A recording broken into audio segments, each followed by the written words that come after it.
ತುಂಬಾ ಆಸೆ ಇದ್ದು ನನ್ನ ಉಸಿರಿಗೂ ಬೆಲೆ ಇದೆ ಅಂತ.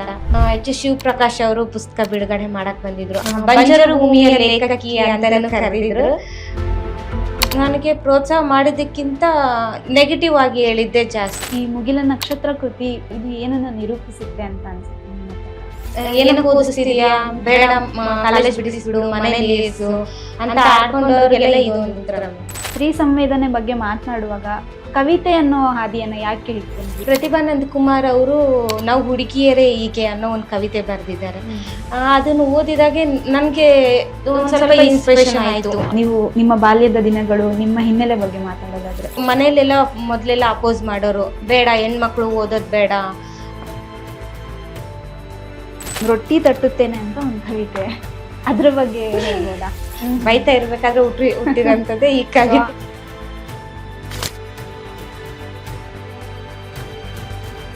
ಸ್ನೇಹಿತರೆ, ಬುಗ್ಬ್ರಹ್ಮ ಪ್ರಸ್ತುತಪಡಿಸುವ ಝೂಮ್ ವಿತ್ ಬುಗ್ಬ್ರಹ್ಮ ಕಾರ್ಯಕ್ರಮಕ್ಕೆ ಮತ್ತೊಮ್ಮೆ ನಿಮ್ಮೆಲ್ಲರಿಗೂ ತುಂಬ ಹೃದಯದ ಸ್ವಾಗತವನ್ನು ಕೋರ್ತೇನೆ. ಇವತ್ತು ನಮ್ಮೊಟ್ಟಿಗಿರುವಂತಹ ಅತಿಥಿ ಯುವ ಕವಿ, ಬರಹಗಾರ್ತಿ ಅಂತ ಹೇಳ್ಬಹುದು. ಝೂಮ್ ವಿತ್ ಬುಗ್ಬ್ರಹ್ಮದ ಆಶಯವೇ ಯುವ ಬರಹಗಾರರನ್ನ ಪರಿಚಯ ಮಾಡಿಕೊಡುವಂತಹ ಹಾಗೂ ಅವರಿಗೆ ಪ್ರೋತ್ಸಾಹವನ್ನ ನೀಡುವಂತಹ ಒಂದು ವೇದಿಕೆ ಅಂತ ಹೇಳ್ಬಹುದು. ಇವತ್ತಿನ ಕಾರ್ಯಕ್ರಮದಲ್ಲಿ ನಮ್ಮೊಟ್ಟಿಗಿದ್ದಾರೆ ಬೇರ್ಗಿ ಜಯಶ್ರೀ ಅವರು. ಬನ್ನಿ ಅವರನ್ನ ಮಾತನಾಡಿಸ್ತಾ ಅವರ ಕೃತಿ ಬಗ್ಗೆ ಮಾತನಾಡೋಣ. ಮೇಡಮ್ ನಮಸ್ತೆ, ಕಾರ್ಯಕ್ರಮಕ್ಕೆ ಆತ್ಮೀಯವಾದ ಸ್ವಾಗತ ಮ್ಯಾಮ್. ನಮಸ್ತೆ. ಮೊದಲಿಗೆ ಅಭಿನಂದನೆಗಳು. ನಿಮ್ಮ ಕೃತಿ ಮುಗಿಲ ನಕ್ಷತ್ರ ಅಂತ ಹೇಳಿ ಕನ್ನಡ ಪುಸ್ತಕ ಪ್ರಾಧಿಕಾರದ ಧನ ಸಹಾಯ ಪಡೆದ ಕೃತಿಯಾಗಿ ಹೊಸದಾಗಿ ಬಿಡುಗಡೆ ಮಾಡಿದ್ದೀರಿ. ಅದರ ಒಂದು ಅನುಭವ ಹೇಗೆ ಅನ್ನಿಸ್ತಾ ಇದೆ ನಿಮಗೆ? ಮೊದಲೇದಾಗಿ ಥ್ಯಾಂಕ್ ಯು ಮೇಡಮ್. ಯಾಕಂದರೆ ಯುವ ಬರಹಗಾರನ ಗುರ್ತಿಸೋದೇ ಕಡಿಮೆ, ಅಂಥದ್ರಲ್ಲಿ ಇಂಥ ಕೆಲಸವನ್ನು ಮಾಡಿ ನಾ ಯಾವುದೋ ಒಂದು ಪ್ರದೇಶದಲ್ಲಿ, ಒಂದು ಹಳ್ಳಿನಲ್ಲಿ ಇರ್ತಕ್ಕಂಥ ಯಾವುದೋ ಒಂದು ಕವಿಗಳನ್ನು ಈ ಥರ ಕರೆದು ಈ ಕೆಲಸ ಮಾಡಿರೋದಕ್ಕೆ ತುಂಬ ಖುಷಿ ಆಗ್ತಾ ಇದೆ. Thank you so much. ಇನ್ನು ನನ್ನ ಪುಸ್ತಕದ ಬಗ್ಗೆ ಹೇಳಬೇಕು ಅಂತಂದರೆ, ಇದು ತುಂಬ ದಿನದಿಂದ ಪ್ರಯತ್ನ ಮಾಡ್ತಾ ಇದ್ದೆ ನಾನು. ಇದು ನಂದು ಬೇರೆ ಬೇರೆ ಕಡೆ ಎಲ್ಲ ಕಳಿಸ್ತಾ ಇದ್ದೆ.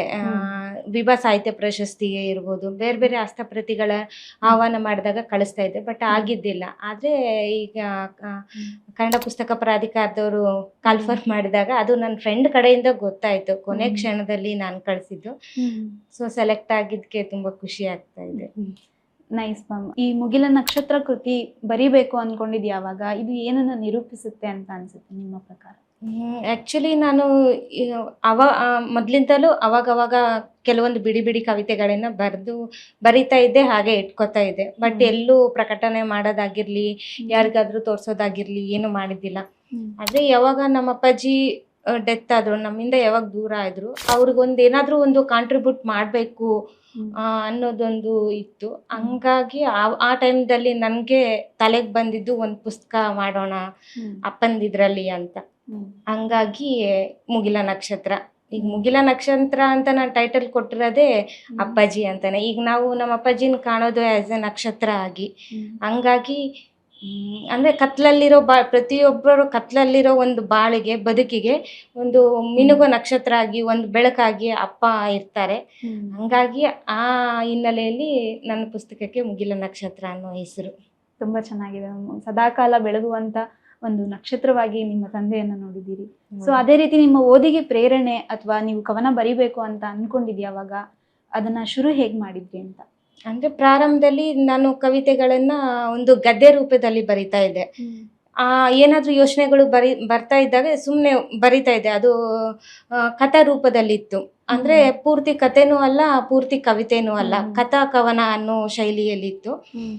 ನಾನು ಡಿಗ್ರಿನಲ್ಲಿ ಇರ್ಬೇಕಾದ್ರೆ ಈ ಥರದ್ದು ಬರಿತಾ ಇದ್ದೆ. ನನ್ನ ಫ್ರೆಂಡ್ಗೆಲ್ಲ ಶೇರ್ ಮಾಡಿದಾಗ, ಅವ್ರಿಗೆ ತೋರಿಸಿದಾಗ, ಅನಂತ್ ಅಂತ ಇದ್ರು, ನೀನು ತುಂಬ ಚೆನ್ನಾಗಿ ಬರಿತೀಯಾ, ನಿನ್ನಲ್ಲಿ ಪೊಟೆನ್ಷಿಯಲ್ ಇದೆ, ಆದರೆ ಬರೆಯೋ ದಾಟಿನ ಸ್ವಲ್ಪ ಚೇಂಜ್ ಮಾಡ್ಕೊ, ಏನಾದರೂ ಪ್ರಯತ್ನ ಮಾಡು, ಬೇರೆ ರೀತಿ ಬರಿಬೋದು ಅಂತ ಹೇಳಿದರು. ಅವ್ರು ಸಜೆಷನ್ ಕೊಟ್ಟರು. ಅಲ್ಲಿಂದ ನನ್ನ ಬರವಣಿಗೆ ಎಲ್ಲ ಸ್ವಲ್ಪ ಬದಲಾಯಿತು. ಆವಾಗಿಂದ ಕವನ ರೂಪದಲ್ಲಿ ನಾನು ಬರೆಯೋಕ್ಕೆ ಪ್ರಾರಂಭ ಮಾಡಿದ್ದೀನಿ. ಒಂದು ಕವಿತೆ ಬರೆದ್ಮೇಲೆ ಅದರ ಸಾರ ತಿಳಿಸ್ಬೇಕು ಅಂದ್ರೆ ಅದನ್ನ ಗುರ್ತಿಸುವಿಕೆ ಅನ್ನೋದು ತುಂಬಾ ಮುಖ್ಯ ಆಗುತ್ತೆ. ಸೊ ನಿಮ್ಮ ಸ್ನೇಹಿತರಲ್ಲದೆ ನಿಮ್ಮ ಒಡನಾಡಿಗಳು ಯಾರಿದ್ದಾರೆ, ಅದನ್ನ ಹೇಗೆ ನೀವು ಅವರಿಗೆ ತಿಳಿಸುವಾಗ ಹೇಗಿತ್ತು? ವಿಮರ್ಶೆಗಳು ಹೇಗಿತ್ತು? ಆಲ್ಮೋಸ್ಟ್ ನಾನು ಸ್ವಲ್ಪ ಕಡಿಮೆ ಮೇಡಮ್. ನಾನು ಬರ್ದಿರೋದನ್ನ ಯಾರಿಗೂ ತೋರಿಸ್ತಾನೆ ಇದ್ದಿಲ್ಲ. ನನ್ನ ಸರ್ಗೂ ಕೂಡ ತೋರಿಸಿಲ್ಲ, ನಮ್ಮ ಫ್ಯಾಮಿಲಿಯವ್ರಿಗೂ ಗೊತ್ತಿಲ್ಲ. ನಾನು ಒಂದು ಕವನ ಸಂಕಲನ ಪುಸ್ತಕ ಬಿಡುಗಡೆ ಆಗೋವರೆಗೂ ಕೂಡ ನಾನು ಕವಿತೆ ಬರಿತೀನಿ ಅನ್ನೋದು ಜಾಸ್ತಿ ಗೊತ್ತಿದ್ದಿಲ್ಲ. ಅಪ್ಪನ ಬಗ್ಗೆ ಒಂದು ಕವಿತೆ ಬರೆದಿದ್ದೆ, ಅಮ್ಮನ ಬಗ್ಗೆ ಒಂದು ಕವಿತೆ ಬರೆದಿದ್ದೆ, ಅವನಷ್ಟೇ ತೋರಿಸಿದ್ದೆ. ಬಟ್ ಯಾರಿಗೂ ತೋರಿಸ್ತಿದ್ದಿಲ್ಲ. ಕೆಲವೊಬ್ರು ಫ್ರೆಂಡ್ಸ್ ಒಂದಿಬ್ರು ಮೂವರಿಗೆ ತೋರಿಸಿದಾಗ ಅವರು ಓದಿ ರೆಸ್ಪಾನ್ಸ್ ಚೆನ್ನಾಗಿತ್ತು. ಎಲ್ಲೆಲ್ಲಿ ಚೇಂಜಸ್ ಮಾಡ್ಕೊಂಡ್ರೆ ಚೆನ್ನಾಗಿರುತ್ತೆ ಅಂತಾನು ಹೇಳಿದ್ರು. ನನಗೆ ಪ್ರೋತ್ಸಾಹ ಮಾಡಿದ್ದಕ್ಕಿಂತ ನೆಗೆಟಿವ್ ಆಗಿ ಹೇಳಿದ್ದೆ ಜಾಸ್ತಿ. ಯಾಕಂದ್ರೆ ಈ ತರ ಕವಿತೆಗಳನ್ನ ಬರೆದ್ರೆ ನೀನ್ ಮುಂದೆ ಬಹಳಷ್ಟು ಸಿಚುವೇಶನ್ ಫೇಸ್ ಮಾಡ್ಬೇಕಾಗುತ್ತೆ. ಈಗ ಹೆಣ್ಣಿನ ಧ್ವನಿಯಾಗಿ ನಾನು ನಿಂತ್ಕೊಂತೀನಿ ಅಂದಾಗ ಅದನ್ನ ಅಪೋಸ್ ಮಾಡೋರು ಬಹಳ ಜನ ಇರ್ತಾರೆ. ಇದು ನಿನ್ ಮುಂದೆ ಕೆರಿಯರ್ಗೆ ರಾಂಗ್ ಆಗ್ಬೋದು, ಬೇಡ ನೋಡು ಯೋಚನೆ ಮಾಡು ಅನ್ನೋ ತರ ಹೇಳ್ತಾರೆ ಬಹಳ. ಆದ್ರೆ ನಾನು ಬಿಡ್ಲಿಲ್ಲ. ಇರ್ಲಿ, ನಾವೇ ಹೆಣ್ಣಾಗಿ ನಾವೇ ಒಂದು ಹೆಣ್ಣಿನ ಧ್ವನಿಯನ್ನ ನಾವು ಎತ್ತಲಿಲ್ಲ ಅಂತಂದ್ರೆ ಬೇರೆ ಯಾರು ಬರಲ್ಲ ಅಂತೇಳಿ ನಾನು ಒಂದು ಗಟ್ಟಿ ನಿಲುವು ಮಾಡಿಕೊಂಡು ಅದರಲ್ಲಿ ನನ್ನ ಕವನ ಸಂಕಲನದಲ್ಲಿ ಜಾಸ್ತಿ ಇರೋದೇ ಸ್ತ್ರೀ ಸಂವೇದನೆ. ಸ್ತ್ರೀ ಸಂವೇದನೆ ಬಗ್ಗೆ ಮಾತನಾಡುವಾಗ ಕವಿತೆ ಅನ್ನೋ ಹಾದಿಯನ್ನ ಯಾಕೆ ಹಿಡ್ಕೊಂಡ್ರಿ? ಅದರಿಂದ ಯಾಕೆ ವ್ಯಕ್ತವಾಗಿ ನೀವು ಆ ಧ್ವನಿ ಮೂಲಕ ಆ ಧ್ವನಿಯನ್ನ ಅದರಲ್ಲಿ ಯಾಕೆ ತಂದಿದ್ದೀರಿ? ಈಗ ಪ್ರತಿಭಾನಂದ ಕುಮಾರ್ ಅವರು ನಾವು ಹುಡುಗಿಯರೇ ಹೀಗೆ ಅನ್ನೋ ಒಂದು ಕವಿತೆ ಬರೆದಿದ್ದಾರೆ. ಅದನ್ನು ಓದಿದಾಗೆ ನನಗೆ ಒಂದ್ ಸ್ವಲ್ಪ ಇನ್ಸ್ಪಿರೇಷನ್ ಆಯ್ತು. ಹೌದು, ನಾನು ಬರಿಬೇಕು, ಒಂದು ಸ್ತ್ರೀ ಧ್ವನಿನ ಒಂದು ಪ್ರಕಟಣೆ ಮಾಡ್ಬೇಕು ಅಂತ ಅನಿಸ್ತು. ಆದ್ರೆ ಕತೆ ಮೂಲಕ ಅಷ್ಟು ರೀಚ್ ಆಗಲ್ಲ, ತುಂಬಾ ಜನಕ್ಕೆ ಅದಷ್ಟು ಬೇಗ ರೀಚ್ ಆಗಲ್ಲ. ಯಾಕಂದ್ರೆ ಕತೆ ಓದೋರು ಕಡಿಮೆ. ಆದ್ರೆ ಕವಿತೆ ಆದ್ರೆ ಬಹಳ ಜನ ಓದ್ತಾರೆ, ತುಂಬಾ ಜನ ಬರೀತಾರೆ. ಹಂಗಾಗಿ ಕವಿತೆ ಮೂಲಕ, ಆಮೇಲೆ ನನಗೆ ತುಂಬಾ ಆಸಕ್ತಿ ಇರೋದು ಕವಿತೆ ಮೇಲೆ. ಒಂದು ಕವಿತೆಗಳಲ್ಲಿ ನಮ್ಮ ಸಂವೇದನೆ ಬಹಳ ಬೇಗ ವ್ಯಕ್ತಪಡಿಸ್ಬೋದು, ಅದು ಬೇಗ ರೀಚ್ ಆಗುತ್ತೆ ಅನ್ನೋ ಕಾರಣಕ್ಕೆ ನಾನು ಕವಿತೆ ಮೂಲಕ ಬರ್ತೀನಿ. ಬರೆಯೋದು ಎರಡೇ ಚುಟುಕು ಲೈನ್ ಆದ್ರೂ ಕೂಡ ಅದರ ಒಂದು ಸಂವೇದನೆ ಅಷ್ಟೇ ಶಾರ್ಪ್ ಆಗಿ ತೀವ್ರವಾಗಿ ಹೇಳ್ಬೇಕು ಅನ್ನೋದು ಒಂದು. ಸೊ ಈ ಕವಿತೆಗಳಲ್ಲಿ ನಿಮ್ಮ ಬದುಕು ಮತ್ತೆ ಒಂದು ಏನು ಸ್ಥಳೀಯ ಭಾಷೆಯನ್ನ ಬಳಸಿದ್ದೀರಿ. ಅದರ ಇಂಪ್ಯಾಕ್ಟ್ ಹೇಗಿತ್ತು? ನೀವು ನಿಮ್ಮ ಬಾಲ್ಯದ ದಿನಗಳು, ನಿಮ್ಮ ಹಿನ್ನೆಲೆ ಬಗ್ಗೆ ಮಾತಾಡೋದಾದ್ರೆ. ನಮ್ದು ಒಂದು ಸಾಮಾನ್ಯವಾಗಿ ಮಿಡ್ಲ್ ಕ್ಲಾಸ್ ಫ್ಯಾಮಿಲಿ.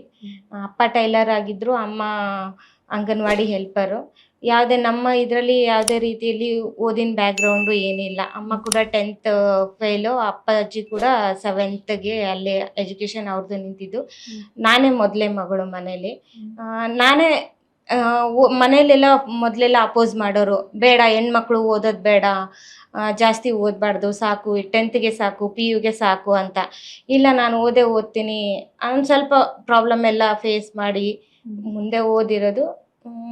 ಆಮೇಲೆ ಓದ್ತಾ ನನ್ನ ಸಾಹಿತ್ಯಕ್ಕೆ ನಮ್ಮ ಗುರುಗಳು ಇರ್ಬೋದು, ಎಲ್ಲ ಸಾಹಿತ್ಯದ ಮೇಲೆ ಒಲವು ಮೂಡ್ಸೋಕೆ ಅವರು ಒಂದಿಷ್ಟು ಕಾರಣ ಆದ್ರು. ಅಲ್ಲಿಂದ ನನ್ನ ಬರವಣಿಗೆ ಪ್ರಾರಂಭ ಆಯ್ತು.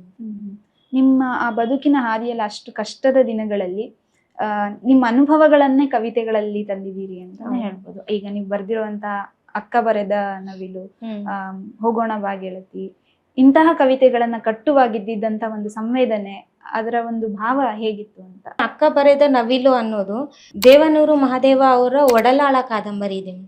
ಅದರಲ್ಲಿ ಅಲ್ಲಿ ಕೊನೆಗೆ ಅವಳು ನವಿಲಿನ ಚಿತ್ರ ಬರೀತಾಳೆ. ಇಡೀ ಕಾದಂಬರಿನಲ್ಲಿ ಮನೇನ ಜಪ್ತಿ ಮಾಡಿದಾಗ ಆ ನವಿಲನ್ನ ಮಾತ್ರ ಯಾರು ಜಪ್ತಿ ಮಾಡಕ್ ಆಗ್ಲಿಲ್ಲ ಅನ್ನೋದು ಒಂದು ಬರುತ್ತೆ. ಹಂಗಾಗಿ ಈ ನನ್ನ ಕವಿತೆಯಲ್ಲಿ ಅವಳು ಬರೆಯೋ ನವಿಲ್ ಬರೀತಾಳೆ. ಆ ಒಡಲಾಳ ಕಾದಂಬರಿಯಲ್ಲಿರೋ ನವಿಲೆ ಬೇರೆ, ಆದ್ರೆ ನಾನ್ ಬರ್ದಿರ್ತಕ್ಕಂಥ ಅಕ್ಕ ಬರೆದ ನವಿಲೆ ಬೇರೆ. ಅಲ್ಲಿ ಅವಳು ತುಂಬಾ ಕಷ್ಟದಿಂದನೇ ನವಿಲ್ ಬರೀತಾಳೆ. ಇಲ್ಲಿ ನನ್ನ ಕವಿತೆನಲ್ಲಿ ಬೇರೆ ಬೇರೆ ಹಲವಾರು ಸವಾಲುಗಳನ್ನ ದಾಟಿ ಅವಳು ನವಿಲು ಬರೀತಾಳೆ. ಒಂದಿನ ಹೆಣ್ಣಿನ ಬದುಕು ಅಷ್ಟೇ, ಹಲವಾರು ಸವಾಲುಗಳನ್ನ ಮೀರಿ ಕೂಡ ಅವಳು ಒಂದೇನೋ ಬೆಳಿತಾಳೆ.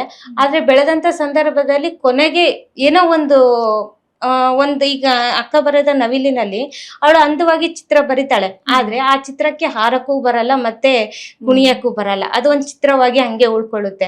ಹಂಗೆ ಹೆಣ್ಣಿನ ಬದುಕು ಕೂಡ ತುಂಬಾ ಹೋರಾಟ ಮಾಡಿದ್ರು ಕೂಡ ಕೊನೆಗೆ ಅದು ಒಂದು ಹಂತ ಗುರಿನ ತಲುಪಿದ್ರು ಕೂಡ ಏನೋ ಕಳ್ಕೊಂಡಿದೀವಿ ಅನ್ನೋ ಭಾವನೆ ಇರುತ್ತೆ. ಹಂಗಾಗಿ ಆ ಕವಿತೆ 40 ಕವಿತೆಗಳಲ್ಲೂ ಏನು ನೀವು ವ್ಯಕ್ತಪಡಿಸಿದ್ದೀರಾ, ಅಷ್ಟು ಕವಿತೆಗಳನ್ನ ಒಗ್ಗೂಡಿಸಿ ಅಲ್ಲದೆ ಬೇರೆ ಕವಿತೆಗಳು ನಿಮ್ಮ ಪುಸ್ತಕದಲ್ಲಿ ಪ್ರಕಟಿಸಿಲ್ಲ ಅನ್ನೋದು ಯಾವ್ದಾದ್ರು ಇದೆಯಾ ಅಂತ? ಹೌದು ಮೇಡಮ್. ತುಂಬಾ ಆಸೆ ಇದ್ದಿದ್ದು ನನ್ನುಸಿರಿಗೂ ಬೆಲೆ ಇದೆ ಅಂತ. ಅದು ಕಳ್ದೋಗ್ಬಿಟ್ಟಿತ್ತು. ತುಂಬಾ ಎಲ್ಲ ಪುಸ್ತಕ ಎಲ್ಲ ಪ್ರಕಟಣೆ ಆದ್ಮೇಲೆ ನನ್ಗೆ ಸಿಕ್ತು. ಹಿಂಗೆ ತುಂಬಾ ಕವಿತೆಗಳು ಮಿಸ್ ಆಗ್ಬಿಟ್ಟವೆ. ಅದು ಒಂದು ಬಹಳ ಆಸೆ ಇತ್ತು ನನಗೆ. ನನ್ನ ಫ್ರೆಂಡ್ ಕೂಡ ಶೀತಲ್ ಅಂತ, ಅವರು ಸಜೆಸ್ಟ್ ಮಾಡಿದ್ರು, ಅಕ್ಕ ಇದು ಕೂಡ ಸೇರಿಸ್ಬೇಕಾಗಿತ್ತು ಅಂತ. ಅದು ತುಂಬಾ ಚೆನ್ನಾಗಿತ್ತು. ನನಗೆ ಕಾಡಿದಂತ ಒಂದು ಕವಿತೆ ಅದು. ಆದ್ರೆ ಪ್ರಕಟ ಮಾಡಕ್ ಆಗಿಲ್ಲ ಅದನ್ನ.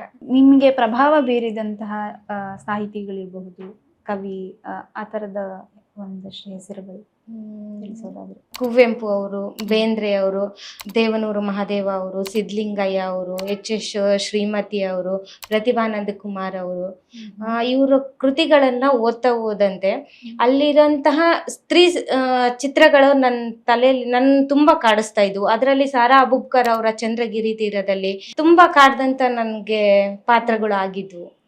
ಅವು ಕೂಡ ನನ್ನ ಮುಂದಿನ ನನ್ನ ಕವಿತೆ ಬರೆಯೋಕೆ ಪ್ರೇರಣೆ ಅಂತಾನೆ ಹೇಳ್ಬೋದು. ಈ ಕವಿತೆಗಳನ್ನ ಬರೆಯೋದಲ್ಲದೆ ನೀವು ಕತೆಗಳನ್ನ ಬರೆದಿದ್ದೀರಿ ಅಂತಾನು ತಿಳಿಸಿದ್ರಿ. ಆ ಕತೆ ಭಿನ್ನವಾಗುತ್ತಾ? ಈ ಹೆಣ್ಣಿನ ಸಂವೇದನೆಯನ್ನು ವಿಷಯ ವಸ್ತುನ ಚೇಂಜ್ ಮಾಡ್ತೀರಾ, ಅಥವಾ ಹೇಗೆ ನಿಮ್ಮ ಕಥೆಗಳಲ್ಲಿ ಬೇರೆ ವಿಷಯಗಳನ್ನ ತರ್ತೀರಾ? ಹೌದು ಮೇಡಮ್. ಅಂದ್ರೆ ನಾನು ಸ್ತ್ರೀ ಸಂವೇದನೆನ ಸ್ತ್ರೀ ಧ್ವನಿಯಾಗಿ ನನ್ನ ಕವಿತೆಗಳು ಇರಬೇಕು ಅನ್ನೋದು ಹೌದು. ಆದ್ರೆ ಪೂರ್ತಿ ಸಂಪೂರ್ಣವಾಗಿ ನನ್ನ ಬರವಣಿಗೆ ಎಲ್ಲ ಸ್ತ್ರೀ ಪರವಾಗಿದ್ದೆ ಅಂತ ಏನಿಲ್ಲ. ಒಂದು ಬಾಲ್ಯದ ಬಗ್ಗೆ ಬರ್ದಿದ್ದೀನಿ, ಒಂದು ಮೊಬೈಲ್ ಅಡಿಕ್ಷನ್ ಆಗಿರೋ ಒಂದು ಹುಡುಗನ ಬಗ್ಗೆನೂ ಒಂದು ಕತೆ ಬರ್ದಿದ್ದೀನಿ. ಈ ತರ ಬೇರೆ ಬೇರೆ ಇದ್ರಲ್ಲೂ ಕತೆ ಬರ್ದಿದ್ದೀನಿ. ಬೇರೆ ಸಾಹಿತ್ಯ ಪ್ರಕಾರದಲ್ಲಿ ಏನಾದ್ರು ತೊಡಗಿಸ್ಕೊಳ್ಬೇಕು ಅಂತ ಇದ್ರೆ? ಮುಂದೆ ಪ್ರಯತ್ನ ಮಾಡಿದ್ರೆ ಕಾದಂಬರಿನೂ ಬರಿಬೇಕು ಅಂತ ಅನ್ಕೊಂಡಿದ್ದೀನಿ ಮೇಡಮ್. ಅದು ನಾನು PU ಇದ್ದೆ. ಕಾದಂಬರಿ ನಾನು ಫಸ್ಟ್ ಕಾದಂಬರಿ ಬರಿಬೇಕಂತಾನೆ ಒಂದು ಬರವಣಿಗೆ ಮಾಡ್ಬೇಕು ಅಂತ ಹೊರಟಾಗೆ ಬರಿತಾ ಇದ್ದೆ ಸುಮ್ನೆ. ಅದು ಒಂದು ಕಾದಂಬರಿ ರೂಪನೋ ಕತೆ ರೂಪನೋ ಗೊತ್ತಿಲ್ಲ, ಅದು ಅರ್ಧಕ್ಕೆ ನಿಂತಿದೆ. ಮುಂದೆ ನೋಡೋಣ, ಅದು ಕಾದಂಬರಿ ರೂಪದಲ್ಲಿ ತರಬೇಕು ಅನ್ನೋದು ಒಂದಿದೆ ಮೇಡಮ್. ಓಕೆ, ನೀವು ಬರಿಬೇಕು ಅಂತ ಅನ್ಕೊಂಡಾಗ ಆ ಅನುಭವಗಳನ್ನ ಅಕ್ಷರ ರೂಪಕ್ಕೆ ಇಳಿಸೋದಿದೆಯಲ್ಲ, ಆ ಒಂದು ತುಡಿತ, ಅದನ್ನೆಲ್ಲ ಹೇಗೆ ನೀವು ವ್ಯಕ್ತಪಡಿಸ್ತೀರಿ ಅಂತ ಕವಿತೆಗಳಲ್ಲಿ? ನನಗೆ ಫಸ್ಟ್ ಯಾವುದೇ ಒಂದು ಕವಿತೆ ಬರಿಬೇಕಾದ್ರೆ ಯಾವುದೋ ಒಂದು 2 ಸಾಲು ನನಗೆ ಕಾಡೋದು. 2 ಸಾಲು ಫಸ್ಟ್ ಬರಿತಾ ಇದ್ದೆ. ಅದಾದ್ಮೇಲೆ ಅದಕ್ಕೆ ಇನ್ನೊಂದಿಷ್ಟು ಸಾಲುಗಳನ್ನ ಸೇರಿಸಿ ಕವಿತೆಯ ಮೂಲಕ ಮಾಡ್ತಾ ಇದ್ದೆ. ನಾನು ಕವಿತೆ ಒಂದು ಬರ್ದಾದ್ಮೇಲೆ ಅದನ್ನ ಫಸ್ಟ್ ನಾನೇ ಓದ್ತಾ ಇದ್ದೆ, ನನ್ಗೆ ಹೆಂಗ್ ಅನ್ಸುತ್ತೆ ಅಂತ. ಒಂದು 5-6 ಸಾರಿ ಓದಿ ನನಗೆ ಸ್ಯಾಟಿಸ್ಫ್ಯಾಕ್ಷನ್ ಅಂತ ಅನಿಸಿದಾಗ ನಾನು ಬೇರೆಯವ್ರಿಗೆ ತೋರಿಸ್ತಾ ಇದ್ದೆ. ಅದು ಒಂಥರ ಏನೋ ಒಂದು ಖುಷಿ, ಸಮಾಧಾನ ಅನ್ಸೋದು ಯಾವುದೋ ಒಂದು ಕವಿತೆಯನ್ನು ಬರ್ದಾದ್ಮೇಲೆ. ಮ್ಯಾಮ್, ಇವಾಗ ಕವಿತೆ ಬರಿಬೇಕು ಅಂತ ನೀವು ಕೂತ್ಕೊಂಡಾಗ ಅದರ ತಯಾರಿ ಹೇಗಿರುತ್ತೆ? ನೀವು ಇಂತಿಷ್ಟೇ ಸಮಯದಲ್ಲಿ, ಅಥವಾ ಹೇಗೆ ಅದರ ಒಂದು ಪ್ರಸ್ತುತಪಡಿಸೋದಕ್ಕೆ ಎಷ್ಟು ಸಮಯ ತಗೊಳ್ಬೋದು ಅಂತ? ಇಂಥದೇ ಸಮಯ ಅಥವಾ ಇಷ್ಟೇ ಸಮಯ ಒಂದು ಕವಿತೆಗೆ ಅಂತ ಹೇಳೋಕ್ಕಾಗಲ್ಲ ಮೇಡಮ್. ಕೆಲವೊಂದು ಕವಿತೆಗಳನ್ನ ಆ ಕ್ಷಣದಲ್ಲೇ ಬರ್ದಿರೋದಿದೆ. ಇನ್ನೊಂದು ಕವಿತೆನ ಒಂದು 2-3 ದಿನ ಟೈಮ್ ತಗೊಂಡು ಬರ್ದಿರೋದು ಇದೆ. ಆ ಟೈಮು, ಸಿಚುವೇಶನ್, ಅದ್ರ ಮೇಲೆ ಕವಿತೆ ಬರೆಯೋದು ಅಥವಾ ಅದರ ಸಮಯ ತಗೊಳುತ್ತೆ. ಈಗ ನೀವು ಮೊದಲಿಗೆ ಹೇಳಿದ್ರಿ, ನಾನು ಬರಿತಾ ಇದ್ದಿದ್ದು ಕಥೆ ಮತ್ತೆ 2 ಕವಿತೆ, 2 ಸಮ್ಮಿಶ್ರಣವಾಗಿರ್ತಾ ಇತ್ತು, ನನಗೆ ಗೊತ್ತಾಗ್ತಿರ್ಲಿಲ್ಲ ಅಂತ ಹೇಳಿ. ಸೊ ಅದೊಂದು ಹದ ತಲುಪಬೇಕು ಅಂತಂದಾಗ ನಿಮ್ಗೆ ಸಹಕರಿಸಿದಂತ ವ್ಯಕ್ತಿಗಳಿರ್ಬಹುದು, ಗುರುಗಳಿರ್ಬಹುದು, ಅವರನ್ನ ನೆನೆಸ್ಕೊಳ್ಳೋದಾದ್ರೆ?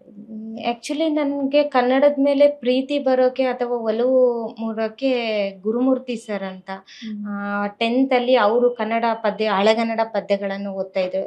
ನಾನು 7ನೇ ಕ್ಲಾಸ್ವರೆಗೂ ನಂದು ಪ್ರೈವೇಟ್ ಸ್ಕೂಲು. ಅದಾದ್ಮೇಲೆ ಗೌರ್ಮೆಂಟ್ ಸ್ಕೂಲಿಗೆ ಬಂದಾದ್ಮೇಲೆ ನಂದು ಒಂಥರ ಪ್ರಪಂಚನೇ ಬದಲಾಯಿತು. ನನ್ನ ಒಂದು ಬರವಣಿಗೆಯ ತಿರುವು ಅಂತಾನೆ ಹೇಳ್ಬೋದು. ನಾನು ಗೌರ್ಮೆಂಟ್ ಸ್ಕೂಲಿಗೆ ಬಂದಾಗಿದ್ಮೇಲೆ ಅಲ್ಲಿ ಗುರುಮೂರ್ತಿ ಸರ್ ಅಂತ ಸಿಕ್ಕಿದ್ರು. ಅವರು ಹಳೆಗನ್ನಡ ಓದೋ ಶೈಲಿ ನನಗೆ ತುಂಬ ಇಷ್ಟ ಆಯಿತು. ಅಲ್ಲಿಂದ ನನಗೆ ಕನ್ನಡದ ಮೇಲೆ ಒಲವು ಮೂಡ್ತು. ಆವಾಗ ನಾನು ಫಸ್ಟ್ ಬರ್ದಿರೋದೇ ಅಮ್ಮನ ಮೇಲೆ ಕವಿತೆ ಬರ್ತಾ ಇದ್ದೆ. ಆಮೇಲೆ ಪಂಪಾಪತಿ ಸರ್ ಅಂತ ಬಂದಿದ್ರು. ಅವರು ಕವಿತೆಗಳನ್ನ ಬರಿತಾ ಇದ್ರು, ಪುಟ್ ಕವಿತೆಗಳನ್ನ. ಅವರು ಪಾಠ ಮಾಡೋ ಶೈಲಿ ಕೂಡ ಇಷ್ಟ ಆಗೋದು, ಅವ್ರು ಕನ್ನಡ ಓದೋದು ಇರ್ಬೋದು. ಅದರಿಂದ ನನಗೆ ಒಲವು ಜಾಸ್ತಿ ಆಯಿತು. ಅವ್ರ ಮೇಲೆ ಒಂದು ಕವಿತೆ ಬರ್ದೆ. ಅದಾದ್ಮೇಲೆ ಇನ್ನು PU ಬಂದಾದ್ಮೇಲೆ ಅಲ್ಲಿ ಲಿಂಗಣ್ಣ ಜಂಗಮರಳ್ಳಿ ಅಂತ, ಡಾಕ್ಟರ್ ಲಿಂಗಣ್ಣ ಜಂಗಮರಳ್ಳಿ ಅಂತ ಆ ಗುರುಗಳು ಸಿಕ್ಕರು. ಅವರಿಂದ ನನಗೆ ಕನ್ನಡದ ಮೇಲೆ ಇನ್ನಿಷ್ಟು ಜಾಸ್ತಿ ಒಲವು ಮೂಡ್ತು. ಅವರು ಹಳೆಗನ್ನಡ ಪದ್ಯಗಳನ್ನು ಓದೋದ್ರಿಂದ ನನಗೆ ಕನ್ನಡದ ಮೇಲೆ ಆಸಕ್ತಿ ಜಾಸ್ತಿ ಆಯಿತು. ಅಲ್ಲಿಂದ ನಾನು ಡಿಸೈಡ್ ಮಾಡಿದೆ, ಇಲ್ಲ ಮೇಜರ್ ಕನ್ನಡನೇ ಮಾಡಬೇಕು, ಕನ್ನಡದಲ್ಲೇ ನಾನು ಮುಂದುವರಿಬೇಕು ಅಂತ ಡಿಸೈಡ್ ಮಾಡಿದ್ದು ಆವಾಗ. ಅಲ್ಲಿ ನಂತರ ಅವಾಗ ಸಿಕ್ಕಿದ್ದು ನನಗೆ ಡಾಕ್ಟರ್ ನಾಗಣ್ಣ ಕಿಲಾರಿ ಅಂತ, ಡಿಗ್ರಿನಲ್ಲಿರಬೇಕಾದ್ರೆ ಅವ್ರು ಸಿಕ್ಕಿದ್ದು.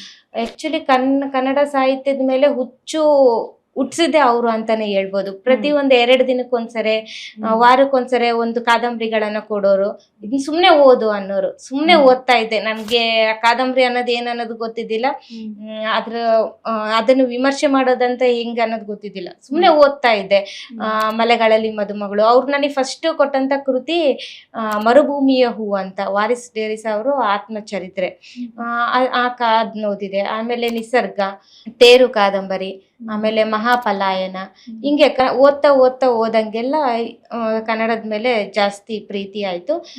ಅಲ್ಲಿಂದನೇ ನನ್ನ ಬರವಣಿಗೆ ಕೂಡ, ಅದ್ರ ಜೊತೆಗೆ ನನ್ನ ಬರವಣಿಗೆನೂ ಪ್ರಾರಂಭ ಮಾಡಿದೆ. ನಿಮ್ಮ ಒಂದು ಹಿನ್ನೆಲೆ ನೋಡೋದಾದ್ರೆ ಒಂದು ಪ್ರಾದೇಶಿಕತೆ ಏನಿದೆ ಅಲ್ವಾ, ಅದು ಒಂದು ತುಂಬಾ ಹೇಳೋಕೆ ಹೊರಟ್ರೆ ತುಂಬಾ ಬಿಕ್ಕಟ್ಟಲ್ಲಿ ಇದೆ ಅಂತಾನೆ ಹೇಳ್ಬೋದು. ಅಂತಹ ಒಂದು ಟಫ್ ಇದರಲ್ಲಿ ನೀವು ಬರವಣಿಗೆಯನ್ನು ತರಬೇಕು. ನೀವೊಬ್ಬ ಸಂಶೋಧನಾ ವಿದ್ಯಾರ್ಥಿಯಾಗಿ ಕೂಡ ಕನ್ನಡ ಮತ್ತೆ ಒಂದು ಭಾಷಾಂತರ ಅಧ್ಯಯನದಲ್ಲಿ ಏನು ಸ್ಟಡಿ ಮಾಡ್ತಾ ಇದ್ದೀರಾ. ಸೊ ಅದರ ಹಿನ್ನೆಲೆಯಲ್ಲಿ ನೋಡೋದಾದ್ರೆ ಹೇಗೆ ವಿದ್ಯಾಭ್ಯಾಸ ಮತ್ತೆ ಸಾಹಿತ್ಯದ ಒಂದು ನೆಲೆ ಅಲ್ಲಿದೆ ಅಂತ? ನಮ್ದು ಬಿಸಿಲು ನಾಡು ಆಗಿರೋದ್ರಿಂದ, ಅದರಲ್ಲೂ ಎಮ್ಮಿಗ್ನೂರು ಅನ್ನೋದು ಒಂದು ಗ್ರಾಮ. ನಮ್ಮ ಊರಲ್ಲಿ PhD ಮಾಡ್ತಾ ಇರೋಳು ನಾನೇ ಮೊದಲು. ನಮ್ಮೂರಲ್ಲಿ ಯಾರೋ ಹೈಯರ್ ಎಜುಕೇಷನ್ ಯಾರೂ ಮಾಡ್ಕೊಂಡಿಲ್ಲ ಅಷ್ಟು. ಎಲ್ಲರೂ ಟೆಕ್ನಿಕಲ್ ಫೀಲ್ಡ್ಗೆ ಹೋಗಿರೋದಿದ್ದಾರೆ. ಅದರಲ್ಲೇ ನಮ್ಮ ಫ್ಯಾಮಿಲಿನಲ್ಲಂತರೂ ಹೆಣ್ಮಕ್ಳನ್ನ ಓದಿಸ್ಬಾರ್ದು ಅನ್ನೋ ಮೆಂಟಾಲಿಟಿ ಇದ್ರು. ನಾನು ತುಂಬ ಫೈಟ್ ಮಾಡ್ಕೊಂಡೇ ಬಂದಿರೋದು. ಇನ್ನು ಕವಿತೆಗಳನ್ನು ಬರಿಬೇಕು ಬರ್ದಾಗೆ ಯಾರೂ ಅಷ್ಟು ಏನು ಇಂಪಾರ್ಟೆನ್ಸ್ ಕೊಡ್ತಾ ಇದ್ದಿಲ್ಲ. ಏನೋ ಓದ್ತಾ ಇದ್ದಾಳೆ, ಏನೋ ಬರಿತಾ ಇದ್ದಾಳೆ ಬಿಡು ಅಂತ. ಎಲ್ರಿಗೂ ನನ್ನ ಪುಸ್ತಕ ಬಂದಾದ್ಮೇಲೆ ಗೊತ್ತಾಗಿತ್ತು, ಪರವಾಗಿಲ್ಲ, ಏನೋ ಒಂದು ರೇಂಜಿಗೆ ಬರಿತಾ ಇದ್ದಾಳೆ. ಅವಾಗಿಂದ ನನ್ನನ್ನು ಸ್ವಲ್ಪ ಜಾಸ್ತಿ ಗುರ್ತಿಸೋಕೆ ಸ್ಟಾರ್ಟ್ ಮಾಡಿದ್ರು. ಈಗ ಒಂದು ಸಾಮಾಜಿಕ ಹಿನ್ನೆಲೆಯಲ್ಲಿ ಒಂದು ಗುರ್ತಿಸ್ಕೊಳ್ಳುವಿಕೆ ಶುರುವಾದಾಗ ಈಗ ಎಷ್ಟು ಸಮಸ್ಯೆಗಳಿದೆ, ಹಲವಾರು ಸಮಸ್ಯೆ. ನೀವು ಹೇಳಿದಾಗೆ ಹೆಣ್ಮಕ್ಳಿಗೆ, ಅದರಲ್ಲೂ ಉತ್ತರ ಕರ್ನಾಟಕ ಭಾಗದಲ್ಲಿ ಓದುವಿಕೆಗೆ ಮತ್ತೆ ಪ್ರೋತ್ಸಾಹ ಆ ಥರದ್ದು ಒಂದು ಬಿಕ್ಕಟ್ಟಿರುವಾಗ ಹೇಗೆ ಅದನ್ನ ಒಂದು ಸ್ಟ್ರಾಂಗ್ ಆಗಿ ಅದಕ್ಕೊಂದು ಎಸ್ಟಾಬ್ಲಿಷ್ಮೆಂಟ್ ತಗೋಬೇಕು ಅಂತಂದ್ರೆ? ಈ ನನ್ನಲ್ಲಿ ಹಠ ಹುಟ್ಟಿದ್ದು, ಛಲ ಹುಟ್ಟಿದ್ದು, ನಾನು ಓದಲೇಬೇಕು, ಏನಾದರೂ ಒಂದು ಮಾಡಲೇಬೇಕು ಅಂತ ಹುಟ್ಟಿದ್ದೆ ನಮ್ಮ ಪ್ರದೇಶದಲ್ಲಿ ನಮ್ಮನ್ನು ನೋಡಿ ಹಾಡ್ಕೊಳ್ಳೋ ಜನರನ್ನ ನೋಡಿ. ಯಾಕಂದರೆ ಅವರು ನಮಗಷ್ಟು ರೀಚ್ ಆಗ್ತಾ ಇದ್ದಿಲ್ಲ. ನಮ್ಮಪ್ಪ ಅಮ್ಮಗೆ ಹೇಳೋರು, ಇಬ್ಬಿಬ್ರು ಹೆಣ್ಮಕ್ಳಿದ್ದಾರೆ, ಏನಕ್ಕೆ ಓದಿಸ್ತೀರಾ, ಹೆಣ್ಮಕ್ಳನ್ನ ಓದಿಸಿದ್ರೆ ನಾಳೆ ಬೇರೆ ಏನೋ ಇದು ಮಾಡಿಬಿಡ್ತಾರೆ, ಅವರಿಂದ ಏನು ಹೆಸರು ಬರುತ್ತಾ, ಹೆಣ್ಮಕ್ಳನ್ನೆಲ್ಲ ಓದಿಸ್ಬಾರ್ದು ಅಂತ ಎಲ್ಲ ಹೇಳ್ದಾಗೆ ನನಗೆ ಹಠ ಹುಟ್ಟಿದ್ದು. ಇಲ್ಲ, ನಾನು ಓದಲೇಬೇಕು, ಅವ್ರು ಹೇಳ್ತಾರಲ್ಲ ಅವ್ರ ಮುಂದೆ ನಾನು ಸಾಧಿಸಿ ತೋರಿಸ್ಬೇಕು ಅಂತನ ಆಗಲಿ, ನಾವು ಓದಬೇಕು ಅಂತಾನೆ ಪ್ರಾರಂಭ ಮಾಡಿದ್ದು. ಆಮೇಲೆ ಈ ಮದುವೆಗಿಂತ ಮುಂಚೆ ಈ ಥರ ಆದರೆ, ಮದುವೆ ಆದಮೇಲೆ ಬೇರೆ ರೀತಿ ಸವಾಲುಗಳು ಬಂದವು. ಅಂದರೆ ಮದುವೆ ಆದಮೇಲೆ ಮತ್ತೆ ಏನಕ್ಕೆ ಕಳಿಸ್ತೀಯ, ಓದಕ್ಕೆ ಏನಕ್ಕೆ ಕಳಿಸ್ತೀಯ, ಸಾಕು ಮದುವೆ ಆಯ್ತಲ್ಲ, ನಮ್ಮ ಹಸ್ಬೆಂಡಿಗೆಲ್ಲ ಮಾತು ಹೇಳೋರು. ಆಮೇಲೆ ನಮ್ಮ ಅತ್ತೆ ಅವ್ರಿಗೆ ಈಗ ಎಲ್ಲ ಸೊಸೆನೆಲ್ಲ ಓದ್ಸೋ ಕಳಿಸಿ ಮನೆ ಕೆಲಸ ಎಲ್ಲ ನೀವು ಮಾಡ್ತೀರಾ, ಬೇಡ ಬಿಟ್ಬೇಡಿ, ಅವ್ರ ಮನೆಗೆ ಕರೆಸ್ರಿ, ಮನೇಲಿದ್ದೆ ಓದ್ಕೊಳ್ಳಿ, ಏನಕ್ಕೆ ಓದ್ತಾರೆ, ಈಗ ಇವರೇ ದುಡಿತಾರಲ್ಲ ಸಾಕು, ಈ ಥರ ಎಲ್ಲ ಮಾತು ಬರೋವು. ಅದೇ ನನಗೆ ಇದೆಲ್ಲದಕ್ಕೂ ಬೆಂಬಲವಾಗಿ ನಿಂತ್ಕೊಂಡಿದ್ದು ನನ್ನ ಪತಿರಾಯರು. ನಾನು ಅವ್ರನ್ನ ಪತಿರಾಯರು ಅಂತಾನೆ ಕರೆಯೋದು. ನಾನು ಪ್ರತಿಯೊಂದು ಕೆಲ್ಸಕ್ಕೂ ಬೆಂಬಲವಾಗಿ ನಿಂತ್ಕೊಂಡಿರೋರು ಅವರು. ಅವ್ರ ಸಪೋರ್ಟಿಂದಾನೇ ನಾನು ಇವತ್ತು. ಅವ್ರ ಹೆಸರು ಮಾಂತೇಶ್ ಗೌಡ ಅಂತ. ಅವರು ಪ್ರೊಫೆಷನಲ್ ಫೋಟೋಗ್ರಾಫರು. ಬೇಸಿಕ್ಲಿ ಅವ್ರು ಜಾಸ್ತಿ ಓದಿಲ್ಲ, PU ಅಷ್ಟೇ ಓದಿರೋದು. ಹಂಗಾಗಿ ನಾನು ಓದಿಲ್ಲಲ್ಲ ಆದರೂ ನನ್ನ ಹೆಂಡತಿ ಆದರೂ ಓದಲಿ, ಅವಳ ಕನಸಿಗೆ ನಾನು ಜೊತೆಯಾಗಿರ್ತೀನಿ ಅಂತ ಅವರು ತೀರ್ಮಾನ ಮಾಡಿದ್ಕೆ, ಅವ್ರನ್ನ ಇಷ್ಟು ಕಷ್ಟಪಟ್ಟು ತುಂಬ ಸ್ಯಾಕ್ರಿಫೈಸ್ ಮಾಡಿದ್ದಾರೆ ನನಗೋಸ್ಕರ. ನಾನು ಓದ್ತಾ ಇದ್ದೀನಿ ಅನ್ನೋಕ್ಕೋಸ್ಕರ ಹಲವಾರು ವಿಷಯಗಳಿಗೆ ಅವರು ಸ್ಯಾಕ್ರಿಫೈಸ್ ಮಾಡಿದ್ದಾರೆ. ಅವ್ರ ಸ್ಯಾಕ್ರಿಫೈಸ್ಗೋಸ್ಕರ ನಾನು ಏನಾದರೂ ಒಂದು ಕೊಡಲೇಬೇಕಲ್ಲ, ಆ ಒಂದು ಹಠದಿಂದ ನಾನು ಈ ಪುಸ್ತಕ ತಗೊಂಡ್ಬಂದಿದ್ದೆ. ಅಟ್ ದ ಸೇಮ್ ಟೈಮ್ ಅವ್ರು ನಿಮ್ಮ ಒಂದು ಸ್ಟಡೀಸ್ಗೆ ಹೆಲ್ಪ್ ಮಾಡ್ತಾ ಇರೋದು ಮತ್ತೆ ಪ್ರೋತ್ಸಾಹ ನೀಡ್ತಾ ಇರೋದು, PhD ಮಾಡ್ತಿದ್ದೀರಾ ಅಂತಂದ್ರೆ ಎಷ್ಟು ಸವಾಲುಗಳಿರುತ್ತೆ, ಎಷ್ಟು ಹೌದು ಕಷ್ಟ ಮೇಡಮ್, ತುಂಬಾ ಇರುತ್ತೆ. ಅಂದ್ರೆ ಅವರು ಯಾವ ತರ ಸಿಚುವೇಶನ್ ಎದುರಿಸಿದ್ದಾರೆ ಅಂದ್ರೆ ಅವ್ರ ಫ್ರೆಂಡ್ಸ್ ಮತ್ತೆ ರಿಲೇಟಿವ್ಸ್ ಎಲ್ಲ ಕೇಳಿದ್ದಾರೆ. ಏನಕ್ ಓದಿಸ್ತಿದೀಯಾ, ಮದ್ವೆ ಆಗಿದೆಯಾ, ಆ ಹುಡುಗಿ ಸಣ್ಣ ಇದ್ದಾಳೆ, ಪರ್ಸನಾಲಿಟಿ ಏನಿಲ್ಲ, ಏನಕ್ ಮದ್ವೆ ಆಗಿದೆಯಾ, ಅವಳು ಓದ್ತಾ ಇದ್ದಾಳೆ, ಚೆನ್ನಾಗಿ ಇಂಟಲ್ಲಿದ್ದಾಳೆ, ನಾಳೆ ಕೆಲಸ ಬರುತ್ತೆ, ಸ್ಯಾಲ್ರಿ ಬರುತ್ತೆ ಅನ್ನೋಕ್ಕೋಸ್ಕರ ಓದಿಸ್ತಿದೀಯಾ, ಈ ತರ ಎಲ್ಲ ಪ್ರಶ್ನೆಗಳನ್ನೆಲ್ಲ ಕೇಳಿದ್ದಾರೆ.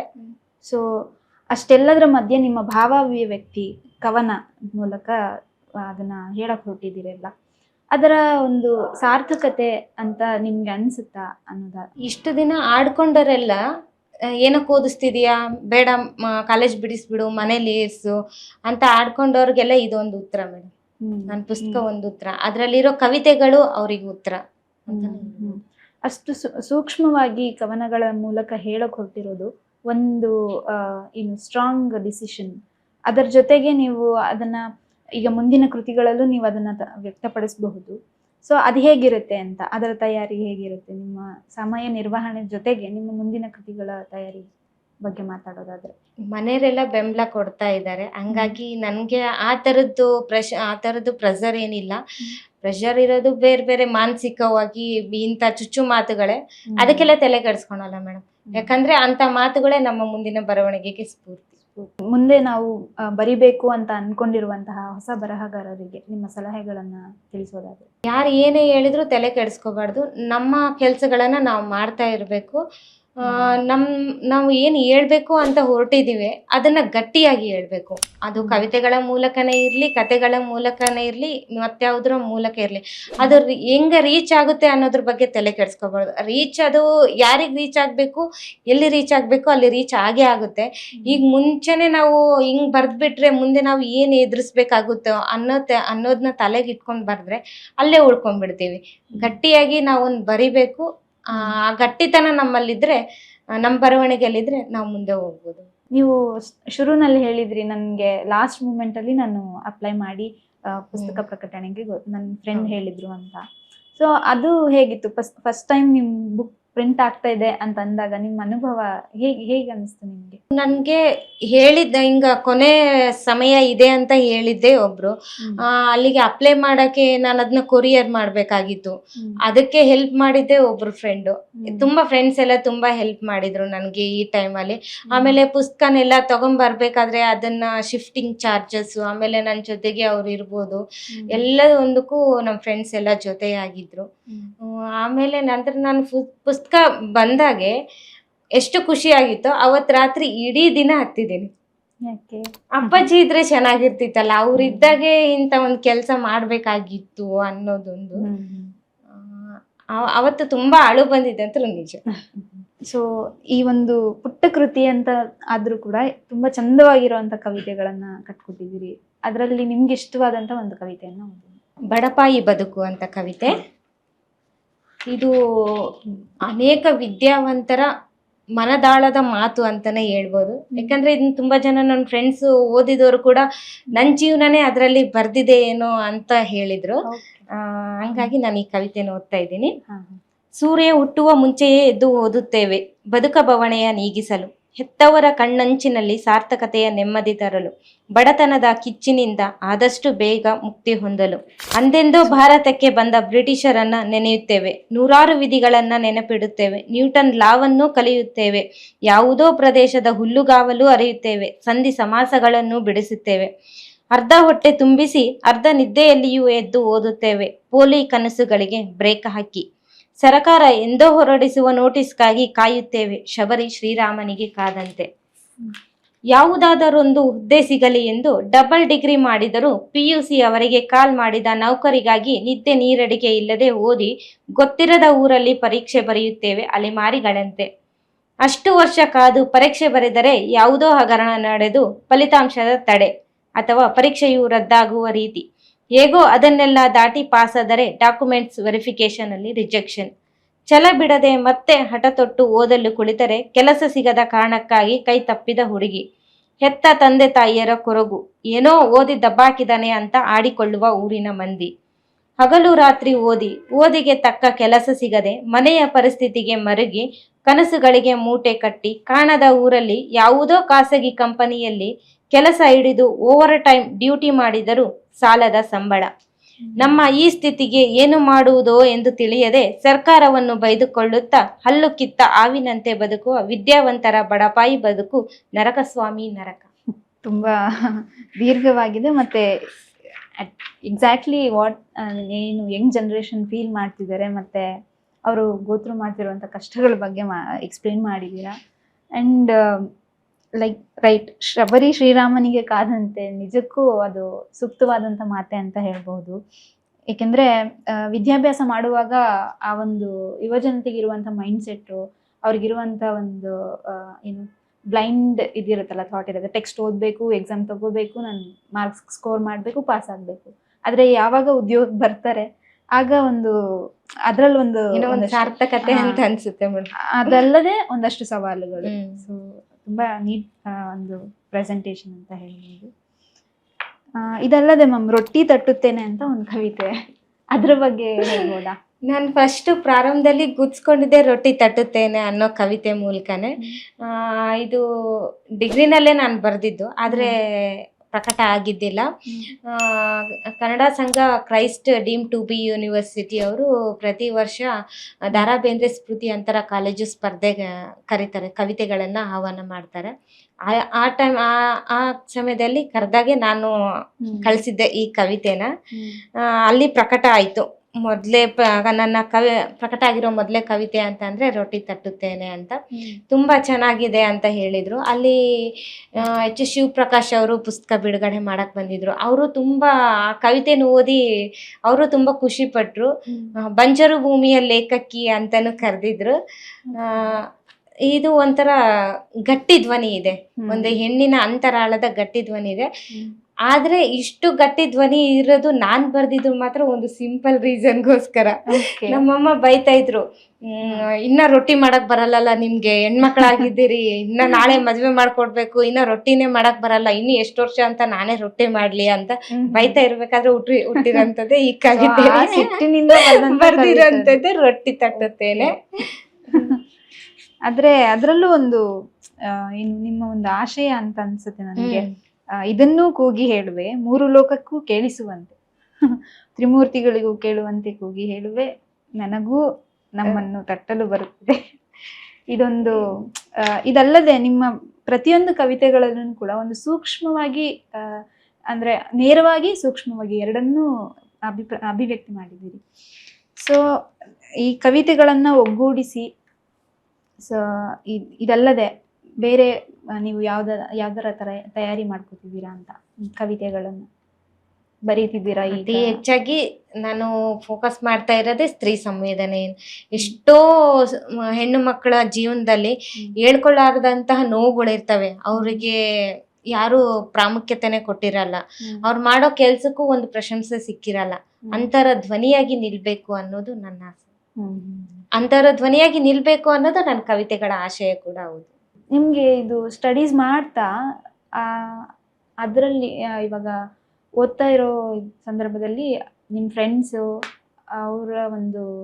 ಅವ್ರೇನು ಹಂಚ್ಕೊಳ್ತಾರೆ, ಅವ್ರಿಂದ ಸಲಹೆ ತಗೊಂಡು ಬರೀತೀರಾ ಅಂತ ಏನಾದ್ರು ಇದೆಯಾ?